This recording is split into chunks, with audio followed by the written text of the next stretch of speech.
Welcome to the top of the world.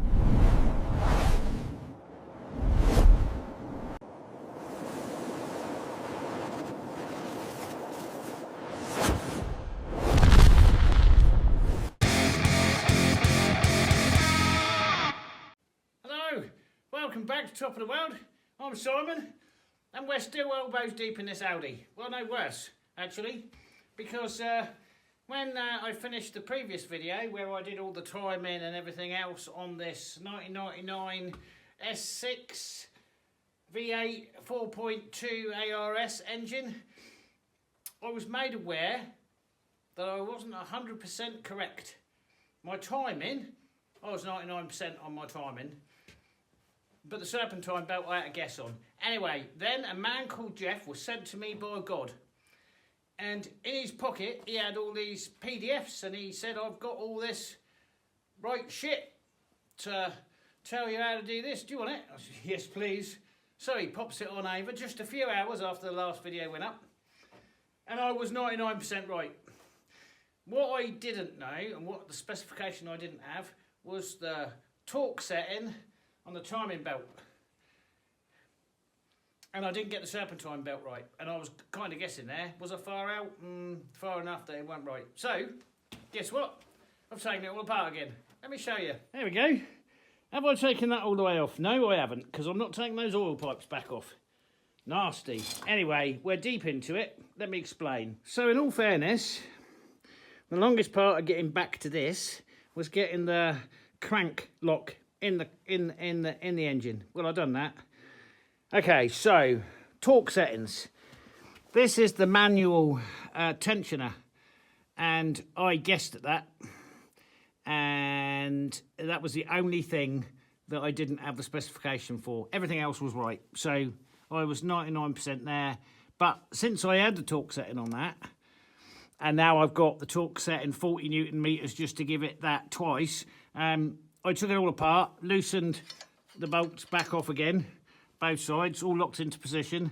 That is now at the right torque setting. That's been tweaked. All I've got to do is do me camshaft bolts back up, put the covers back on, put the serpentine belt on the right way this time.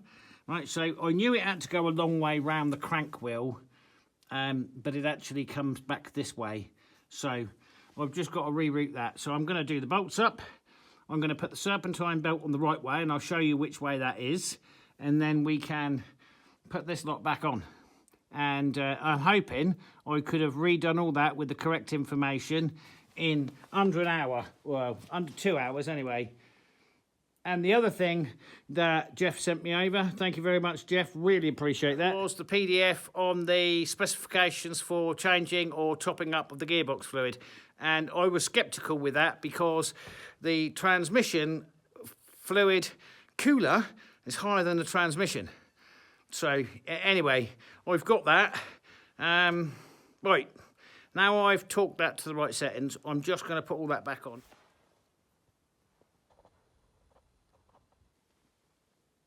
Well, that's the same way as you had it before, Simon. Yep. Doesn't fit the way that the picture shows. What the picture shows is it comes off of this wheel, goes all the way around this wheel, right, which is how I thought the main crank pulley should be more wrapped, around this wheel, and then back underneath here, and then back up there. And it doesn't fit. Just doesn't fit. Fits perfectly like that, exactly, under the right amount of tension and everything. But that belt does not fit in the way that the picture shows. So, how wrong am I? Well, the belt is only 50% on the crank. And I thought it should be wrapped more around this. But anyway, so when it comes across like this, and it will wrap round, it will cover 70% or 75% of the wheel. Maybe 80% of the wheel. And then back round here, and then back. Anyway, it doesn't fit that way. There's just not enough length in the belt. So what am I going to do about that? Well, since it's not going to fly off or do any harm, I'm tempted just to leave it like that. Okay, so we've got it all back together. About 3 hours to take it off, recheck the timing, serpentine belt, put it all back together. Has anything changed? No, nothing. Absolutely nothing. So the point with that was now I had the proper specification, I didn't tighten the manual tensioner to any particular, right? I just cranked it round, and that means I wasn't absolutely sure of the tension on the timing belt. So locked it all off. You saw me pop the wheel off, even the tension, make sure the tension's correct, put it all back on. Serpentine belt, right, that's either I've got too many wheels or it ain't the right belt. Does it fit exactly how I had it before? Yes. Have I put it all back exactly as I had it before? Yes. Is that right according to the bit of paper? No. Is it going to work? Probably. Okay, so now we're going on with the bumper. And then once we've got the bumper on, we can put the front wheel liners in. We can put the little bit of plastic doodad onto that. And then I'm into headlights. We got those cloudy headlights. What am I going to do about that?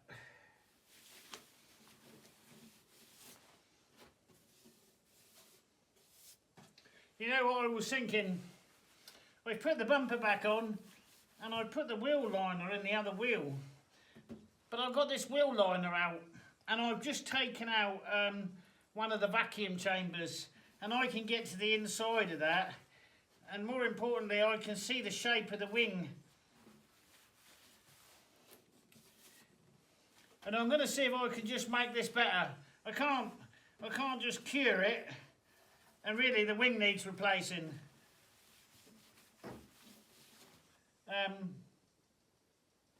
So the swell marks on this car, I don't know what they cleaned it with. I'm just going to see if I can't improve on this and that. It's kind of, the light's not so good, it's kind of hard for you to see how bad that is, but I'm going to see if I can't do something with it.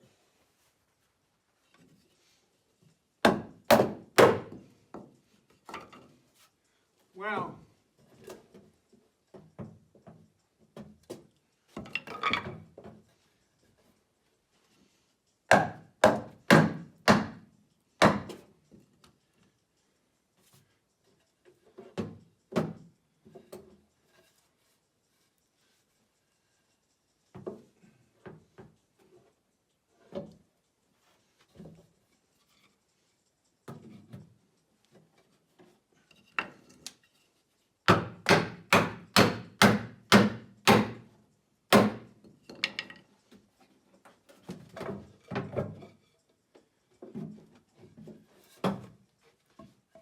that's a huge improvement, just like that. But we can do better than that. It's this line here.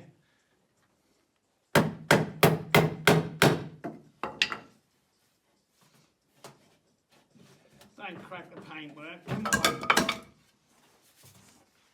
Okay, not great, but then it was.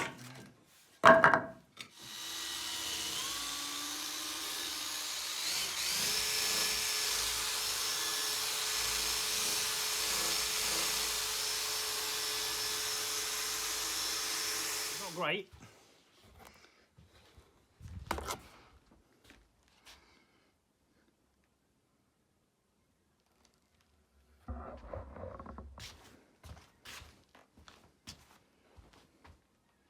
Well, I can still see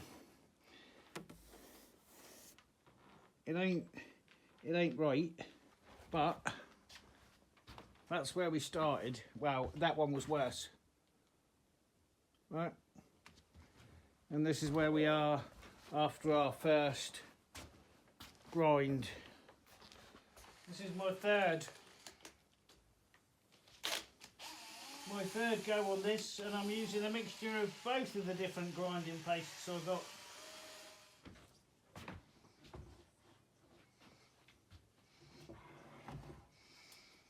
And this was the worst out of the two. That's not as bad as this one. about 40 minutes to get that looking like that. Alright, it's now Saturday, another week has gone past. Gearbox module. So I was just going out there to take the interior out, but I've managed to get the gearbox module box out without the interior. And here I've got a new module, which I've had for years, ready to fit, because I know there's a problem. Let me show you that.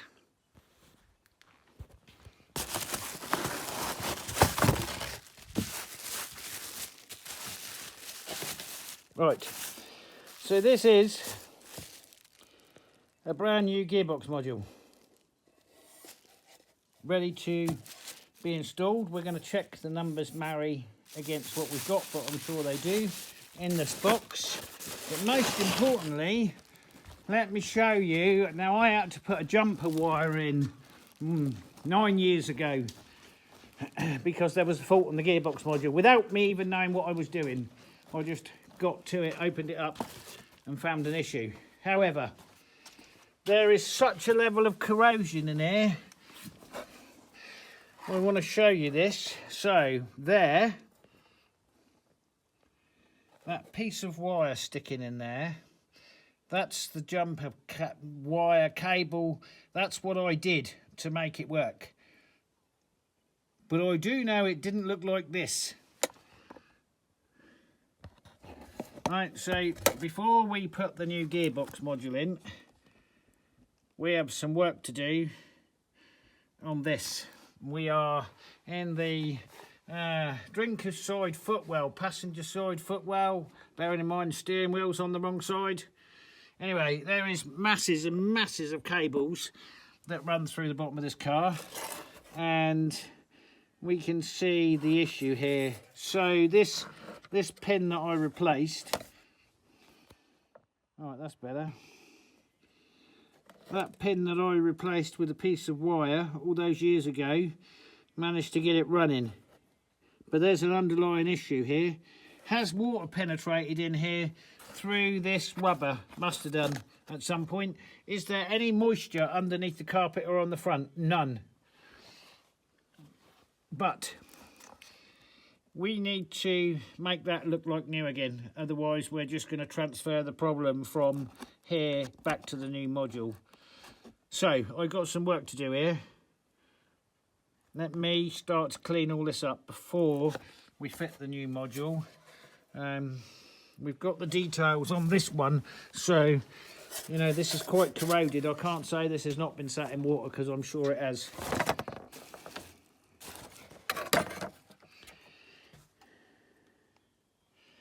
Yeah, same number. Same.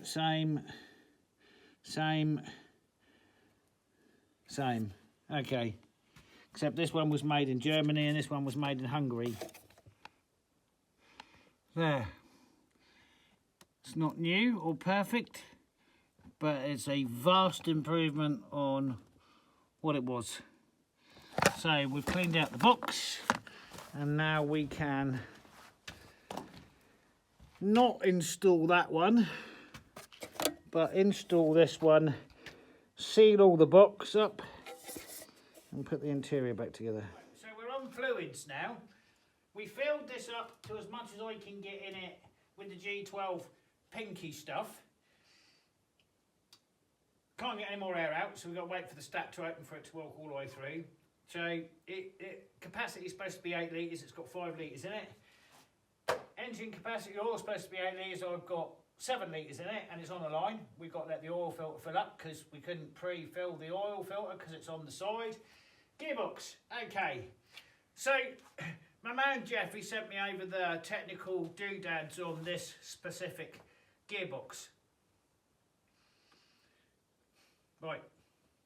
So I read them, and I got to have this machine on wheels, beeps and bongs, and does it sing with its cables and temperatures, and then I got to have this special Audi drip tray pan to let the done it on my ordinary oil drain pan, and then I got to have this thing that hangs up here, this with a tap and a tube, and a tap and a tube and a thing that goes like this, and I got to do dance like an Irishman's had too many Guinness, put my toes behind my ears, do a backflip.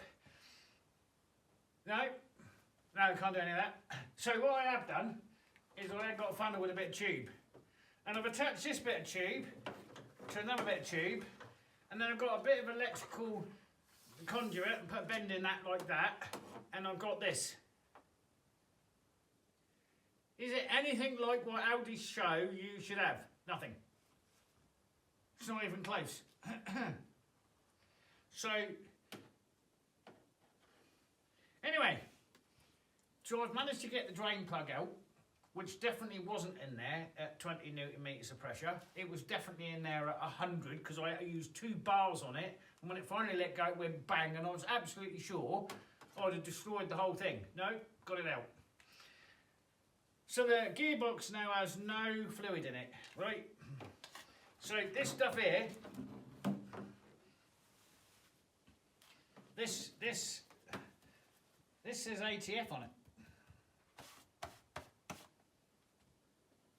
With a number, that's all it says. Volkswagen number ATF. Now apparently this gearbox is not supposed to have ATF in it. And the document I got, it says it does have ATF in it. So it says that this gearbox needs special ATF, nothing like what I put in my tractors. Because obviously outside I've got 15 gallons of the stuff, which is not cheap, but nowhere near like this. This, I don't want to discuss it. I think I mentioned the fluids, just the fluids, came to more than all the parts for all the car, including spacers, wheel nuts, wheels, all the stuff that's in everything. Right? Fluids cost more. What's the volume of this tube? I don't know. I don't know. But apparently the transmission, gearbox, the thing under there takes 4.5 litres. So I reckon if I shove 5 litres down this, right, then when I've done that, that's not all, right, then I've got to start the car and bring it up to temperature and do the gears and do all this and make sure the temperature is between 34 and 50 degrees C. And really? Right, so now if we get under here without smashing my head on this disc here, where's my pipe? Oh, pipe's not even in the right place. Right, so there's the end of our pipe. We've got to get that up. Oh, it's all having a moment now. Right, we have to get this up in here without kinking that other hose. That has to go up in there without kinking the hose. Well, it just wants to kink the hose now. I'll cut this down twice to try and avoid this. No, it's kinking the hose. Stop. Right.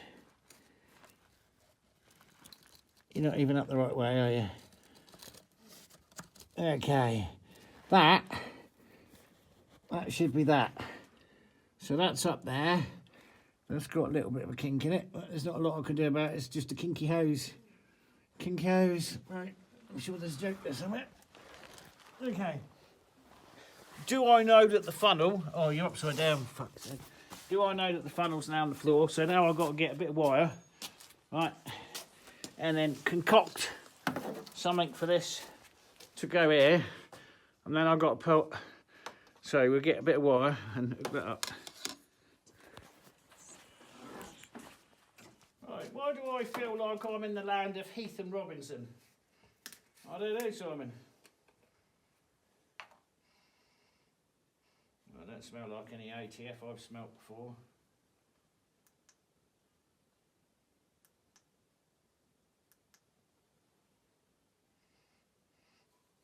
Okay. So, what do I know? I know the serpentine belt is on wrong, right, and the belt's too short. It's a belt, it's on. Should work. I've got the right one on order. It's got no belly pads, got no headlights in it. The cooling fluid is overfilled. The gearbox is open. I'm going to turn the key. I don't know we got oil in the engine, we got water, we got transmission fluid in as much as we can put in it. I don't know what's going to happen. Okay, in we go. Ignition on, and turning.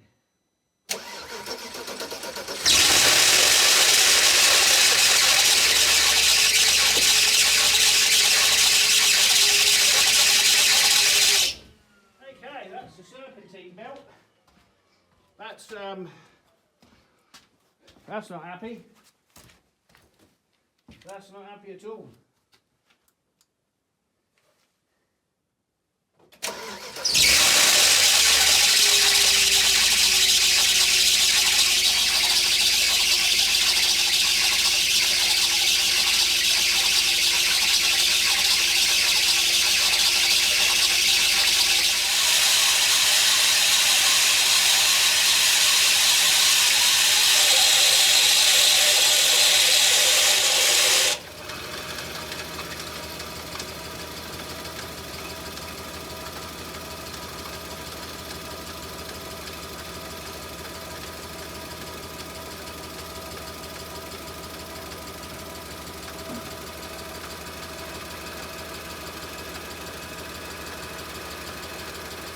Okay, well, it's got to tap it still, right?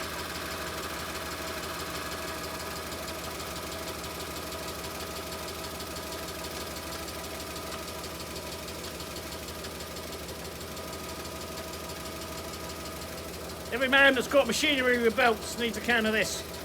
Shut that right up, doesn't it?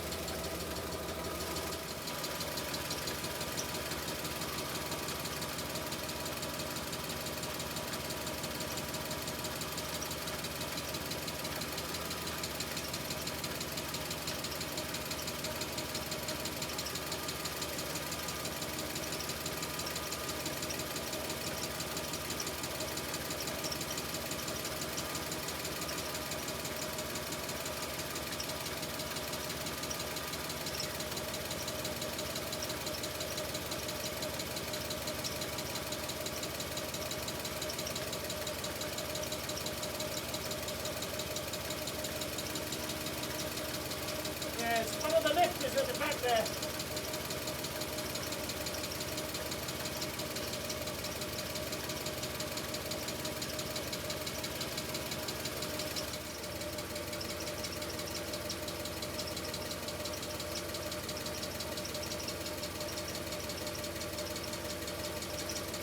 Okay, the big thing for me is there's no coolant leak.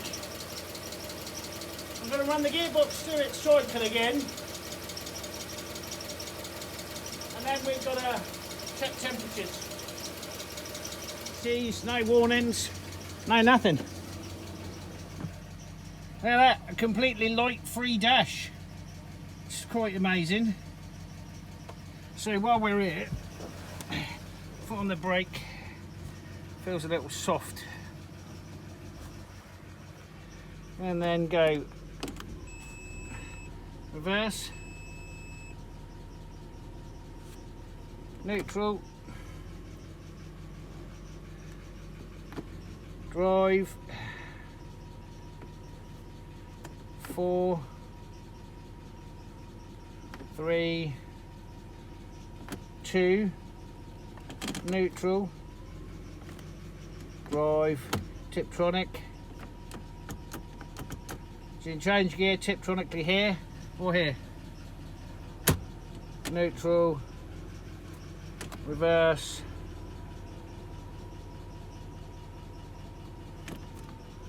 park. No lights. Temperature hasn't moved yet. And there's no coolant in this top hose here, so the thermostat has not opened. We don't have coolant running all the way through the vehicle yet. Anyway, I've topped up the engine fluid, the oil. The ticking's gone. It's completely gone. Just a sticky lifter or something.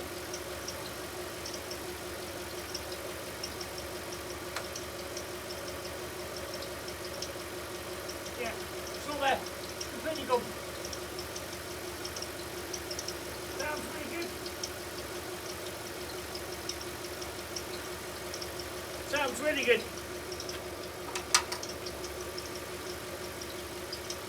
So I'm on my 4th or 5th heat cycle. Few minutes, turn it off, let it rest. Few minutes, turn it off, let it rest. I don't have any leaks yet.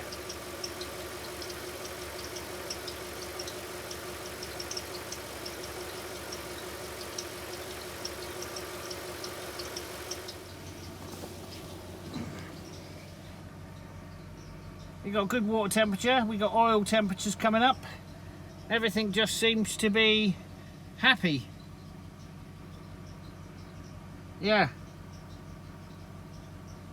And like I say, we put the aircon on because I was a bit worried about that wheel light to freeze up. And well, I say that it's starting to make the belt squeal a bit, because it would do, because it's the wrong belt. We got heat for sure, and then we can try cold. Okay. Nothing leaking out of the transmission yet, so we've got a ways to go with that. That pipe's still doing its thing and filling up the transmission. We've moved the funnel from over the engine to over here, obviously. Right, that needs filling up again. Heat cycle number 7. We've done this over the course of about an hour now. Turn it on, switch it off, turn it on, switch it off, let it sit. No squeals, no rattles, no ticking, nothing. Real smooth.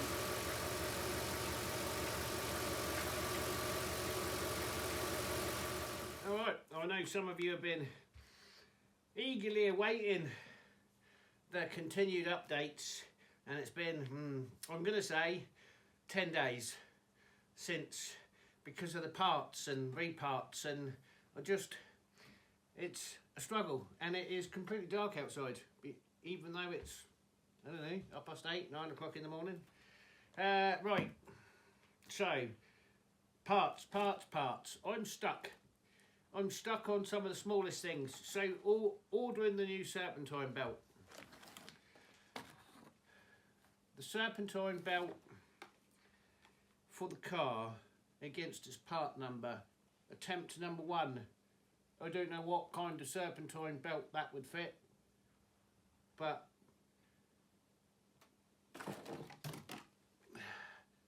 .63 meters is the right length, not that. So we got that, no use, got to go back. Got this, right one.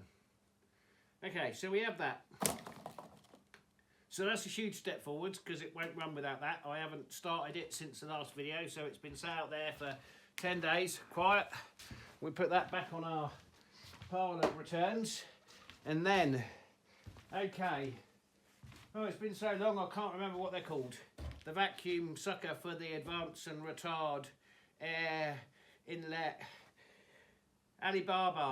AliExpress, right, formerly Alibaba. I'm sure Alibaba was the thief. Anyway, I don't know why I even ordered it, really, trusted them.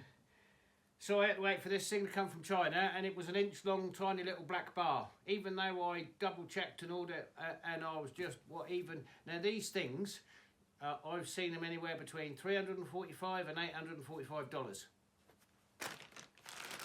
These things, let me show you. Okay. So I've ordered this, arrived in a little box, right? Bought it from Germany, on Amazon, Germany. Can't possibly be the right thing for what I paid for it. Is exactly the right thing. 100% exactly the right thing. Okay, so now I've ordered this, and it's come, and it's absolutely right, and it's the right thing. I'll order a second one, because they're really cheap. I mean, really cheap. So it comes with these 2-length bars, right, not adjustable ones, plastic ones. What I ordered was this from AliExpress, right? What arrived was that. I should have known. Anyway, so now I have this. So you can get them, and you can get them out of Germany, and you can get them really cheap. I don't know what this was. Let's say the equivalent of $15. Nothing. Is it a genuine? I don't know. It has the right part number on it. I can't imagine it's genuine looking at the burrs, but anyway, it is the right thing. So we can fit this now. We can fit the correct serpentine belt to stop all that squealing and carrying on. Okay, this huge box here. This is what we've been waiting for. So these parts I've got in my hand. Let's put the serpentine belt on top there. And put the little vacuum thing there and there. Okay, this finally arrived. What's that, Simon? That is what is going to allow this car to go outside. So that's the belly pan. They call it sound deadening, it isn't, right? It protects all the vital electronics underneath there. There are so many modules, cables, fine things underneath there, right? You cannot, absolutely cannot, take this outside the door in these climates without that. But I can't fit that until I've got the serpentine belt on. And I can't put the serpentine belt on or the lights in until I've taken that bumper back off. So the next job for me to do is take all this back off. Right, we're going to delve into the finer workings down here, and we're going to fit that, and then we're going to fit the new serpentine belt without taking all the radiators off, the correct one, at the correct length. So you can see what's happened here. This is the broken one, right? And I tried clipping it back on, but it wouldn't have it. So, and the bar that we need, that's the right length, has just disappeared down there, which I'll have to get out. Okay, what are we noticing? All the fluid's gone.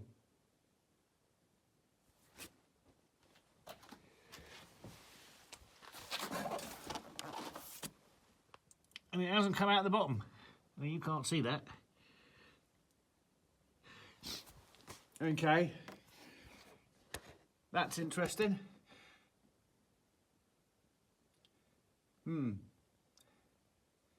All the fluid has gone.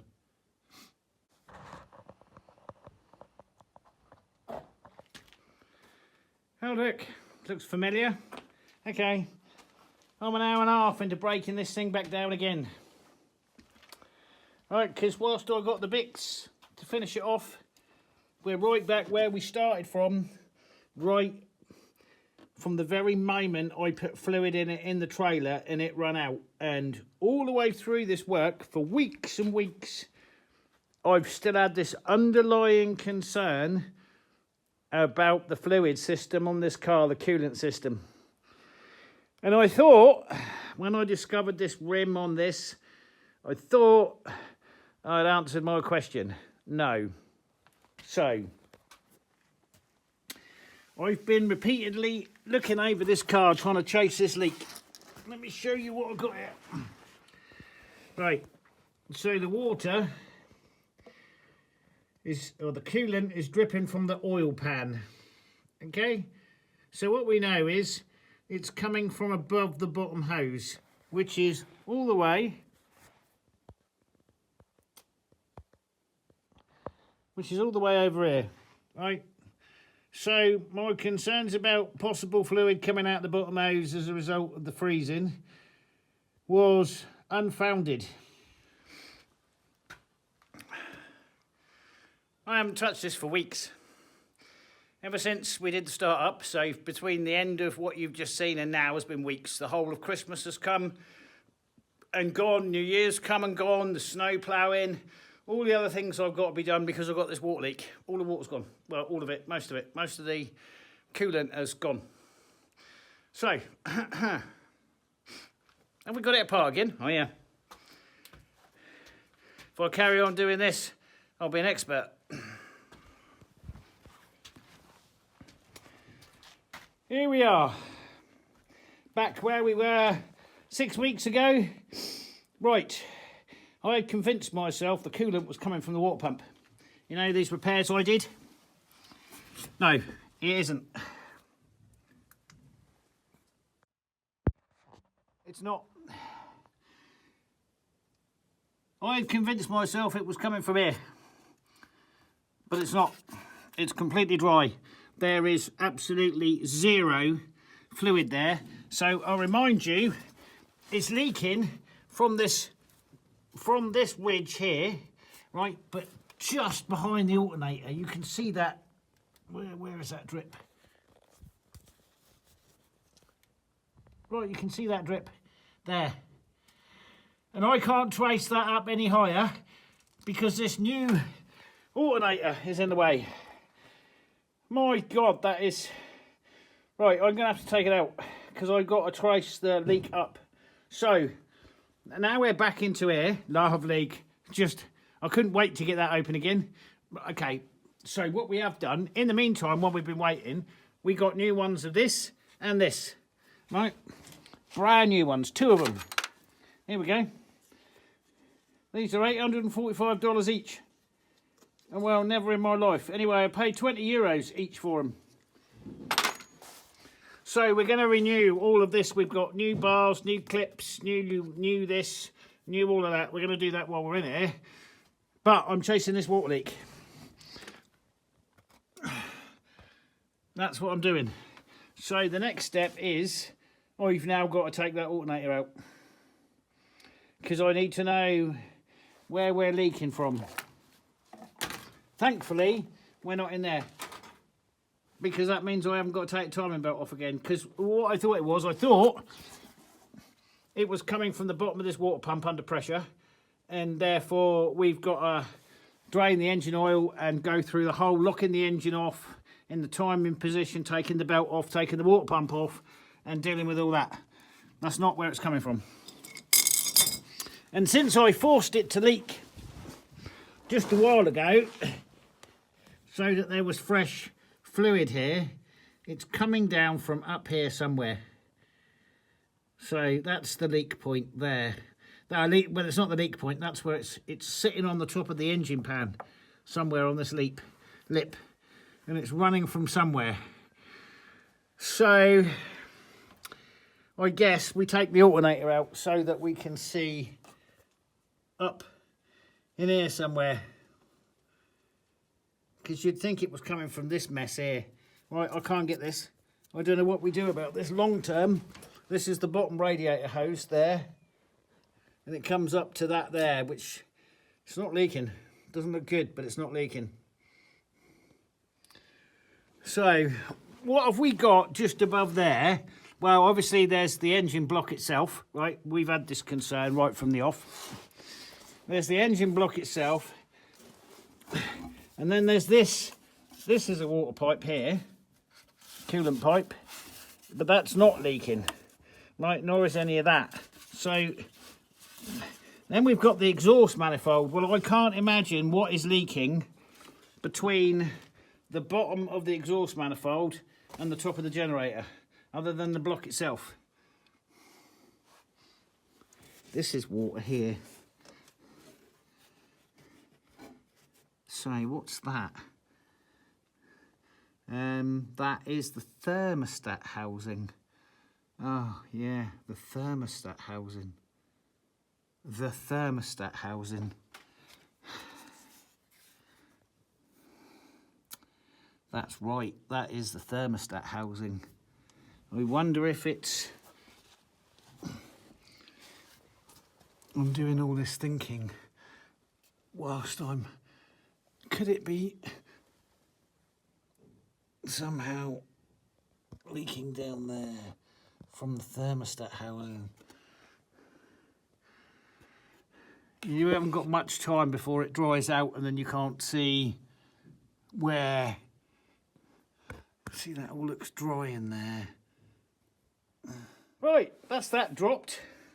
And that reveals something more. We can see where the coolant is coming from.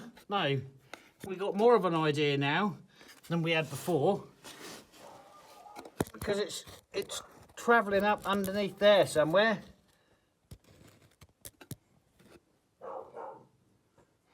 Right, so we couldn't see up there before. So it's coming from behind. I don't even know what is behind that.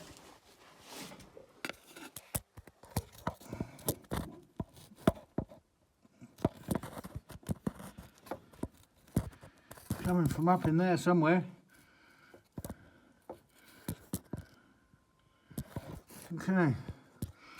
Well, we know more than we did, but not enough. So it's coming from behind that wheel.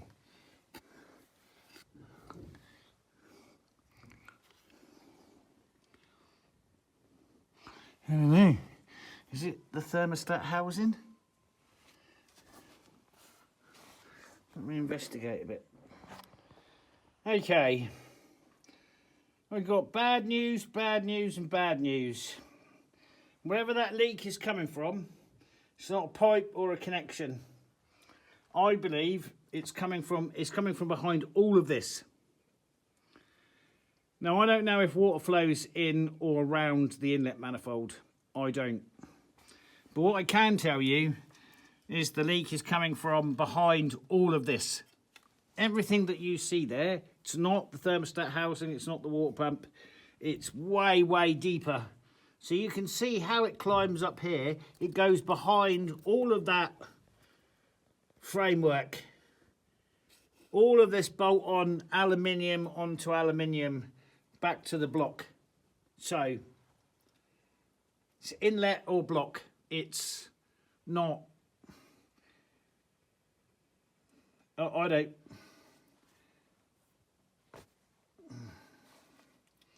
Yeah. It's inside. It means in order to chase it any further, firstly I've got to go and look at the schematics. But if it's all of that lot coming off, I don't even know if I want to go there. That's where I am now, after all this work and all this effort. Right, that. And remember, going right back to the very, very first video, you can see, if you look down there, right, through all of that, you can see that glinting. Right, that's water. That comes up here. That's in line with all this, which is behind everything that I've done. I don't even know what goes back in there, but I'm going to go and have to look at the engine schematics now, but it's deep inside, that is. Wow, we've gone a long way to finally get caught out by the thing I was most fearful of right when we started this. Where's all the water gone? Where's the coolant? Why is there water pouring out underneath? I thought it was this and then this, and no. We're deep, deep, deep. Right. All right, I've got further with it. Now, it's still actively leaking, thankfully.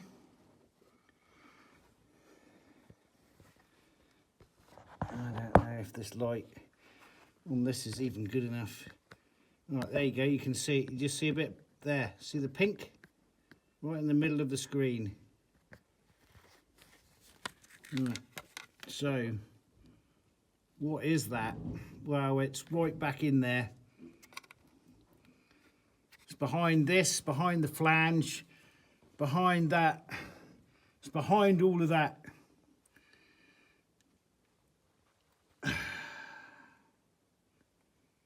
I don't know how far I'm going with this. I've either got to stop or I've got to keep going.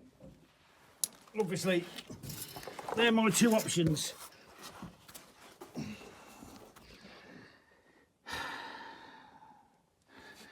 I don't know what all of that is. It's behind that. Right, let's keep going. Alrighty, I found it. We found it, I found it, I found it.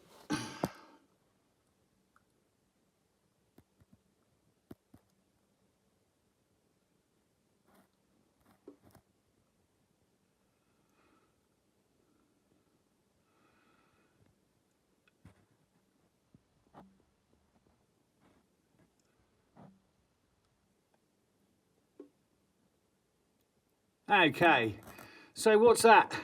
That's an O-ring. That's what you're looking at. You're looking at a pipe going into the aluminium housing with an O-ring, and an O-ring's failed, burst, blown, whatever.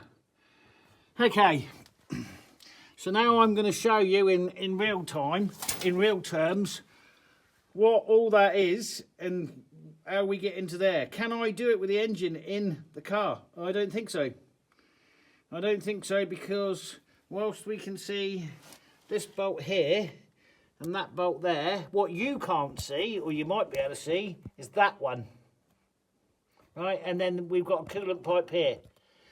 So, let me show you what all that means. Right, then, where's my little black pointer? This unit here is what we're looking at. Here is where the alternator was. This is an oil cooler, and on the back is the oil filter. And that pipe I just showed you is that one there. That's a coolant pipe running underneath the exhaust manifold. And it comes in here. Right, and then you have a hole here. And you have a small section of pipe. This section of pipe, to be precise. That runs from that hole, past the corner of this oil cooler, into the engine block. And it has two O-rings, 12 and 12. Those two O-rings, that is the one that is leaking. So, looks quite a simple thing to come off, right? Except you've got oil and water in there. And you need a gasket set and all this. This is all to do with the oil pump. And it pumps the oil through this oil cooler, through the oil filter. Presumably that's an in and out there, I don't know, but I'm sure it needs gaskets and stuff. But coolant goes in here, travels through here, through this pipe into the cylinder block here, and that tuppence piece of rubber is what has blown. So that's quite a major thing.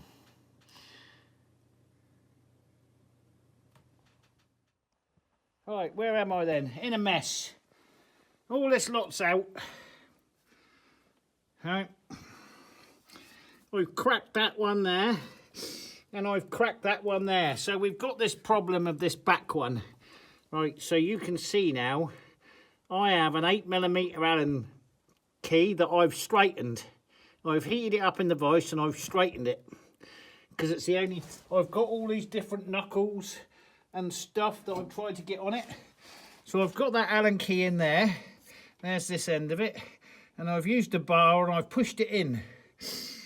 I've now gone and got the best 8mm, I did have, the best 8mm spanner I've got, because the chances are it's going to snap. There we go. And I'm going to try and put that on the end, and then I'm going to try and lever it with a bar. I've got to tell you, even if I manage to crack that, I've got this thing here that I don't know what it is, that's bolted to the top and bolted to the chassis at the bottom. I've got this chassis arm in the way. We've got this pipe here, which I have undone and loosened. So even if I undo that, I don't know if we can pull this thing off enough to make any difference. If we can get to it. I don't even know what's going to come out. Presumably coolant and oil. Anyway, there we go. That's that straightened Allen key. Just happens to be exactly the right length. And now I'm going to see if I can crack that nut. I'm doing all of this because my only other option is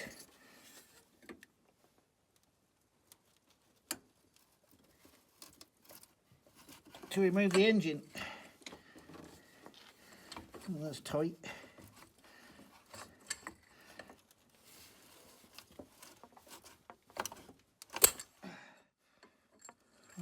I'm assuming that's cracked that nut.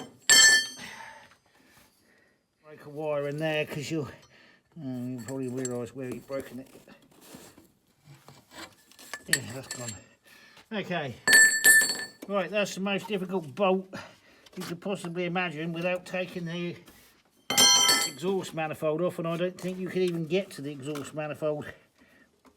So, that's all three of those bolts holding that thing on, now cracked. and coming out.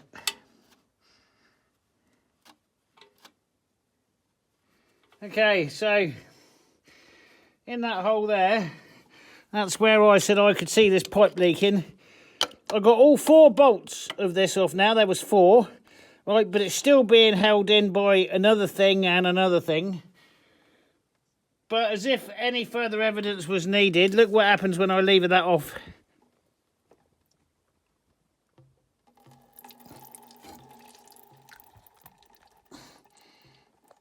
See all the fluid coming out? Okay, so I have no idea now if, what, or why there's so much holding that on. There's so much holding that on.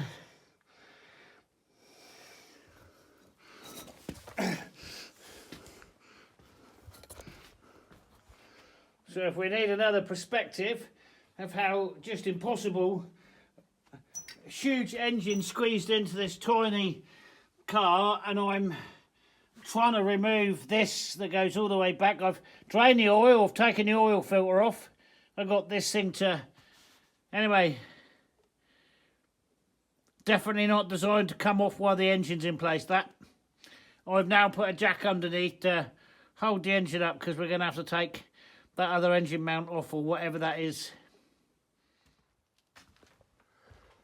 Have I been sitting on the arm of that chair there with my hands on them radiators every 15 minutes now for the last hour and a half? Yes. It's been another week since I touched that Audi. And I had a problem. That side carriage that I'm trying to get off, it wouldn't come off. Is it dark out here? Yeah. Right, the problem has been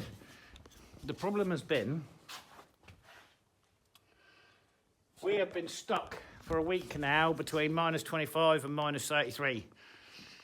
The underfloor heating in this building is just not keeping up with it. Probably one of the first winters where I know for such a prolonged time the temperature actually dropped to freezing in here. And the reason for that is, we've been through all this a million times. This here is a heat exchanger.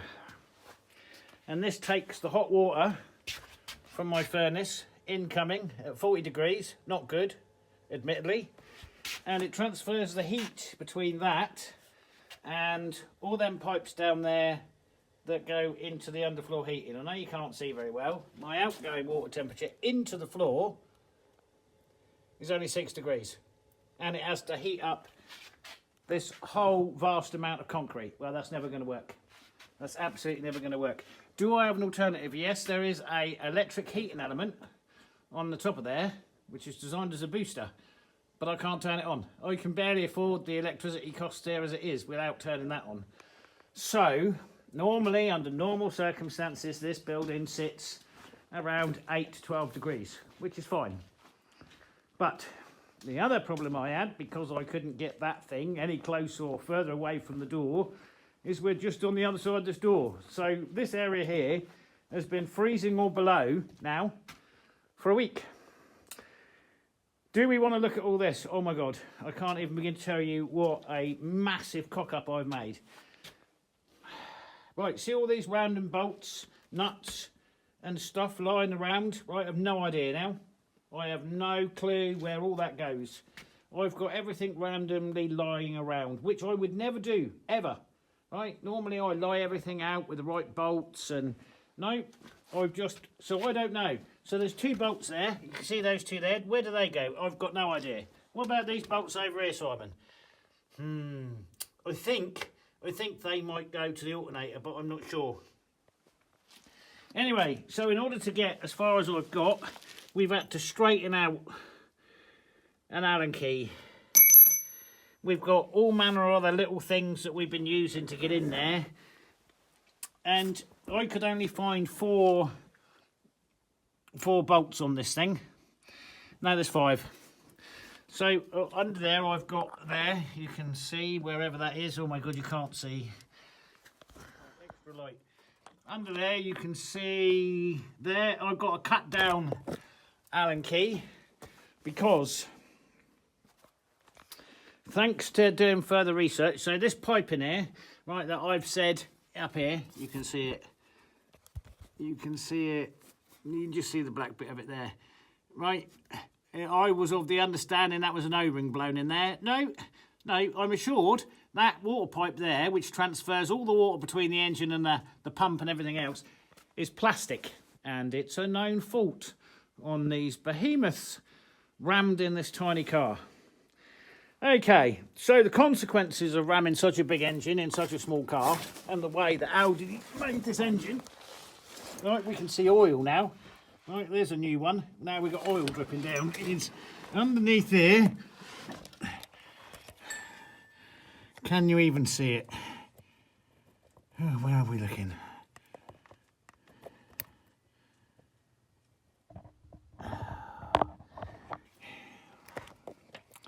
I can see it.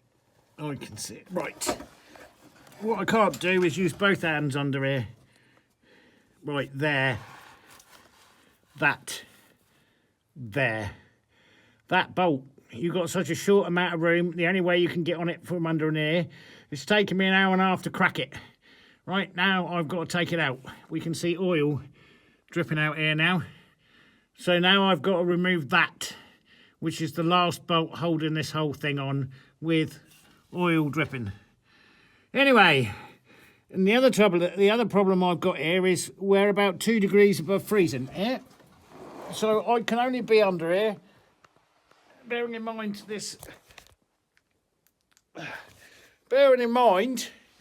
this car's been frozen for a week, or at 0, and the concrete I'm lying on is also at 0. So whose idea was this to do this on the floor in a concrete shop without a lift just the other side of the Arctic there? I don't know. But whoever's idea it was, they need their arse kicking.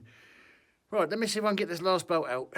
And then I don't know if I can get this thing off, even when I get this last bolt out. Anyway, we're going to try. That can't be very flattering.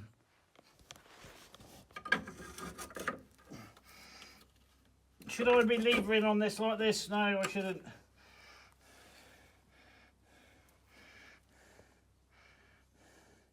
Right, well, it's broken. So there's obviously more in there. Snapped. So we've still got to get in there. I don't know which side the rest of it is in.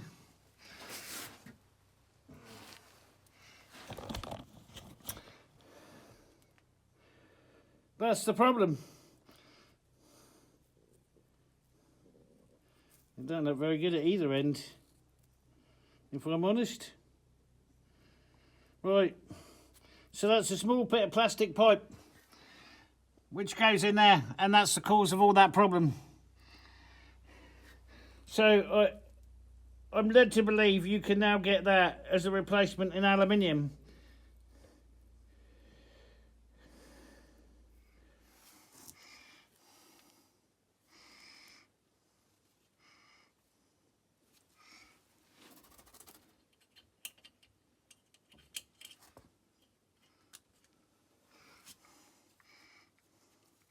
That's definitely a bit of rubber.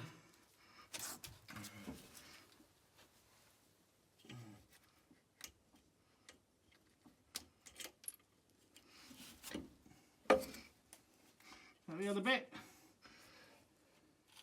Yep. That's the other bit. Right. And I pulled out a rubber. Okay. So we've got 3 bits of pipe. There we go.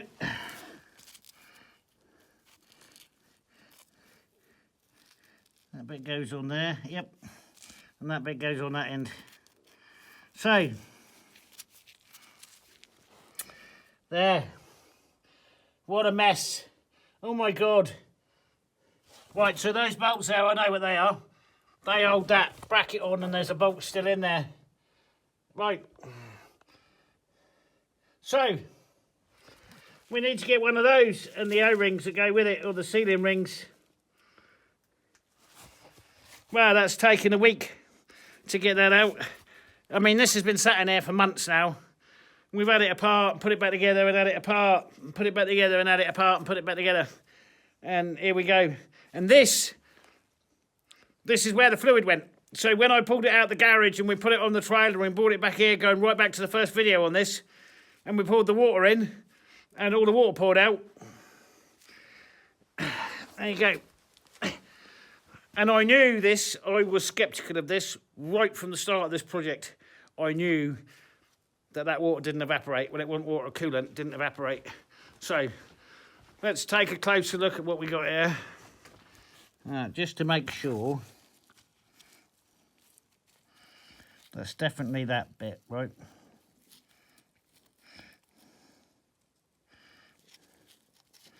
And then that bit goes on there. No. Yep.